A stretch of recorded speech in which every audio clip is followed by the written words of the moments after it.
دنیا کی اور آخرت کی مثال بتائی جا رہی ہے۔ اللہ کے نبی فرماتے ہیں صلی اللہ علیہ وسلم مَا الدُّنْيَا فِي الْآخِرَةِ إِلَّا مَثَلُ مَا يَجْعَلُ أَحَدُكُمْ إِصْبَعَهُ فِي الْيَمِّ فَلْيَنْظُرْ بِمَا يَرْجِعُ۔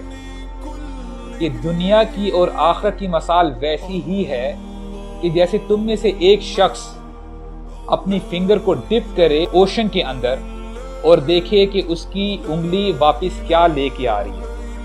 کوئی کمپیریزن بنتا ہے، ایک طرف اوشن ہے، سمندر ہے، اور کچھ ڈراپلیٹس ہی ہوتے ہیں نا جو انگلی ساتھ لے کے آتی ہے، 2 یا 3 قطرے ہوں گے۔ There is no comparison۔ آپ کی ساری مصیبتیں، آپ کی ساری پریشانیاں، آپ کی ساری انجوائمنٹ، آپ کی ساری ڈیزائرز، آپ کی ساری رشتہ داریاں، آپ کا پیسہ، مال، protocol, everything, your degrees, جو کچھ ہے that is in those droplets.